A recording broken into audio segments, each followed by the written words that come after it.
दोस्तों स्वागत है आप सभी का हमारे चैनल लीगल कंप्लायंस वाला में। जीएसटी काउंसिल की कल 43वीं मीटिंग थी, जिसमें कोरोना को ध्यान में रखते हुए सभी प्रकार के टैक्स पेयर, चाहे वो लार्ज टैक्स पेयर हो या स्मॉल टैक्स पेयर हो, उनको रिलीफ देने की बात की गई है। आज की इस वीडियो में हम डिटेल से देखते हैं कि यह रिलीफ आपको किस तरह से दी गई है और कैसे आपके लिए बेनिफिशियल है। दोस्तों आप देखेंगे कि कोविड से संबंधित जो भी मेडिसिन्स वगैरह है या मेडिकल ऑक्सीजन है या उससे संबंधित जो दवा है, उसके लिए भी जीएसटी को एग्जेम्प्ट कर दिया गया है। कुछ और रिकमेंडेशन की चर्चा डिपार्टमेंट के द्वारा, ग्रुप ऑफ मिनिस्टर्स के द्वारा, वो 8 जून को करेंगे। कुछ सर्विसेज और दवा वगैरह में भी छूट दी गई है। Service apply to an educational institutions including anganwadi. अगर इसमें आपने कुछ सप्लाई दिया है, कुछ फूड वगैरह सप्लाई किया है, तो उसके लिए भी आपको जीएसटी में छूट दिया गया है। नेशनल बोर्ड ऑफ एग्जामिनेशंस का भी कुछ रिकमेंडेशन है कि एग्जाम फी वगैरह इसमें जो भी जीएसटी अगर लगता था तो जीएसटी का एग्जेम्पशंस हो जाएगा।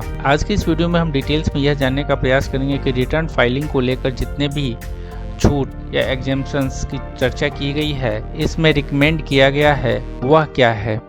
इसमें सबसे पहले एमनेस्टी स्कीम को लागू किया गया है। इसमें सबसे पहले एमनेस्टी स्कीम को लागू करने का रिकमेंडेशन है, जिसमें जुलाई 2017 से अप्रैल 2021 तक का कोई रिटर्न अगर पेंडिंग है, मतलब जीएसटीआर 3B अगर पेंडिंग है, तो उसके लिए मैक्सिमम लेट फीस 500 रुपये पर रिटर्न की रिकमेंडेशन की गई है। यह सबके लिए बेनिफिशियल है। दोस्तों अगर आपका रिटर्न अभी तक फाइल नहीं हुआ है तो सिर्फ 500 रुपये पर रिटर्न के दर से आप जमा करके रिटर्न को फाइल कर सकते हैं। और दोस्तों मगर यह 500 रुपये लेट फीस का लाभ वही ले पाएंगे जिनके रिटर्न में कोई टैक्स लायबिलिटी नहीं है। अगर आपके रिटर्न में कुछ टैक्स की लायबिलिटी निकल के आ रही है तो आपके लिए यह 1000 रुपये पर रिटर्न, मतलब 500 रुपये CGST में और 500 रुपये SGST में हो जाएगा।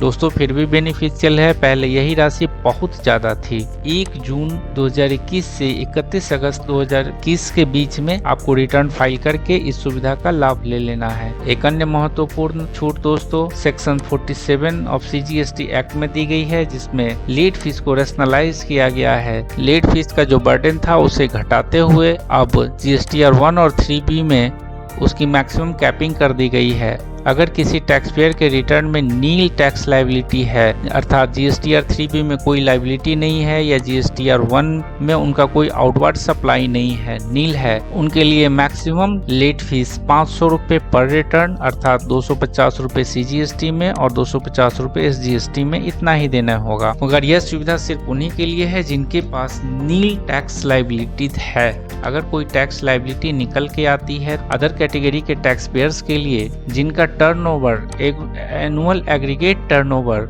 लास्ट ईयर में 1.5 करोड़ रुपए तक था, उनको 2000 रुपये लेट फीस के रूप में देना होगा। और किसी टैक्स पेयर्स जिनका टर्नओवर 1.5 करोड़ से लेकर 5 करोड़ तक के बीच का है, तो उनके लिए यह लेट फीस की मैक्सिमम कैपिंग 5000 रुपीज कर दी गई है, मतलब 2500 रुपये उनको CGST में और 2500 रुपये SGST में पर रिटर्न जमा करना पड़ेगा। और ऐसे टैक्स पेयर्स जिनका एनुअल टर्नओवर 5 करोड़ रुपए से ज्यादा है, उनके लिए मैक्सिमम फाइन 10,000 रुपीज ही रहेगा। अगर किसी डीलर को GSTR 4 फाइल करना था जो कंपोजिशन टैक्स पेयर्स की कैटेगरी में थे, तो उन्हें भी 500 रुपये ही लेट फीस के रूप में देना पड़ेगा। अगर उनकी कोई टैक्स लायबिलिटी नहीं है तब, अगर कोई टैक्स लायबिलिटी निकलती है तो उन्हें 2000 रुपये लेट फीस के रूप में जमा करना पड़ेगा।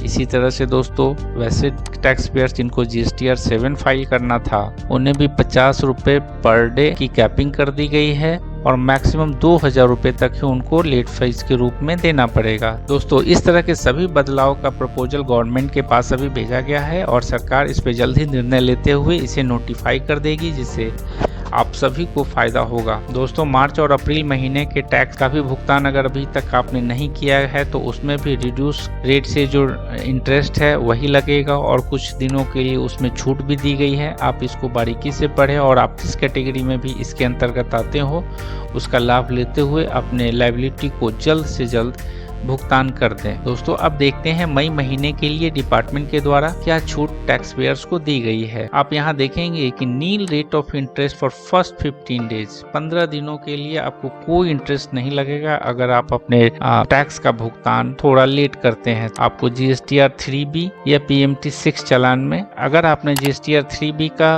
दोस्तों अब देखते हैं कि मई महीने के लिए क्या रिलीफ दी गई है। अगर आपने GSTR 3B यह PMT 06 का जो चालान बनाना था उसे आप 15 दिनों तक लेट पेमेंट कर सकते हैं। आप उसे 15 दिनों तक लेट पेमेंट कर सकते हैं, उस पर कोई इंटरेस्ट आपको नहीं देना पड़ेगा और अगले 15 दिनों के लिए जो इंटरेस्ट की दर है वो सिर्फ 9% की दर से ही है। पहले यह रेट 18% था और एक दिन का भी छूट इसमें नहीं दिया गया था, मगर कोविड की वजह से गवर्नमेंट छोटे टैक्स पेयर्स पे ध्यान दे रही है और उसमें टैक्स और इंटरेस्ट में भी आपको रिलीफ दे रही है। जो टैक्स पेयर्स मंथली रिटर्न की फाइलिंग करते थे उन्हें 30 दिनों के लिए अगर GSTR 3B की रिटर्न लेट फाइल करते हैं तो भी उन्हें कोई लेट फीस नहीं देना पड़ेगा। दोस्तों अभी तक मैंने जितने छूट की बात की थी आप देख सकते हैं कि यह सारे स्मॉल टैक्स पेयर्स के लिए थे। स्मॉल टैक्स पेयर्स का मतलब हुआ जिनका टर्नओवर 5 करोड़ रुपए या उससे कम है। अगर किसी का टर्नओवर 5 करोड़ रुपए से ज्यादा है तो देखें बी क्या बोलता है। बी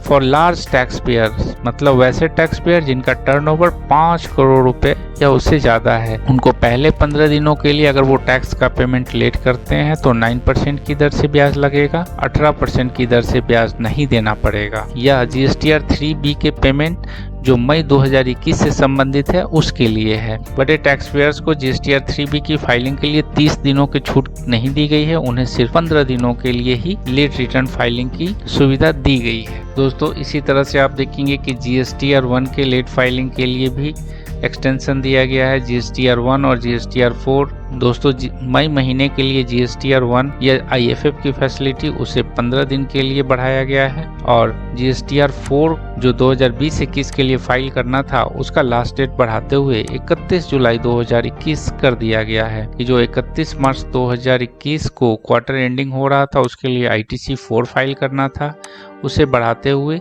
30 जून 2021 कर दिया गया है। रूल 36(4) में भी आपको छूट दी गई है। अप्रैल, मई और जून का आप एक साथ जून महीने के रिटर्न में आप उस नियम से अपना रिटर्न फाइल कर सकते हैं। कंपनी के रिटर्न फाइल करने के लिए जो डिजिटल सिग्नेचर अनिवार्य था उसकी अनिवार्यता को भी समाप्त करते हुए अब इलेक्ट्रॉनिक वेरिफिकेशन कोड अर्थात EVC जिसे OTP भी कहते हैं, OTP के द्वारा रिटर्न फाइलिंग की फैसिलिटी दे दी गई है। डिजिटल सिग्नेचर को 31 अगस्त तक के लिए सस्पेंड कर दिया गया है। इसी तरीके से देखें तो एनुअल रिटर्न को लेकर भी कुछ रिलैक्सेशन दिया गया है। एनुअल रिटर्न को सिंप्लीफाई कर दिया गया है। 9C जो पहले चार्टर्ड अकाउंटेंट से सर्टिफाई करवाना होता था अब उसे सेल्फ सर्टिफाई कर दिया गया है, CA के यहाँ जाने की जरूरत नहीं है। यह एनुअल रिटर्न जो फिनेंशियल ईयर 2020-21 के लिए जाना था उसमें इसकी सुविधा दी गई है। 9 या 9A की फाइलिंग जो फिनेंशियल ईयर 20-21 के लिए है इसे ऑप्शनल कर दिया गया है, मगर यह ऑप्शनल किसके लिए है? यह कंडीशनल है या वैसे डीलर्स के लिए है जिनका एनुअल एग्रीगेट टर्नओवर 2 करोड़ रुपए तक है, उनके लिए ही 9 या 9A ऑप्शनल किया गया है। दोस्तों GSTR 9C जो फिनेंशियल ईयर 2020-21 से संबंधित है वह 5 करोड़ से ऊपर वाले टर्नओवर व्यवसायियों के लिए जरूरी है और उसमें उनको कोई छूट नहीं दी गई है। बहुत सारे छूट या एग्जम्पशंस जो गवर्नमेंट के द्वारा एक डीलर्स को दी गई है, वो डीलर चाहे लार्ज कैटेगरी में आते हो या स्मॉल कैटेगरी में आते हो सबके लिए बेनिफिशियल है। इस तरह के और भी वीडियोस मैंने अपने चैनल पे बनाए हुए हैं, हमारे चैनल को देखें, हमारे चैनल को लाइक, सब्सक्राइब और शेयर करें। धन्यवाद।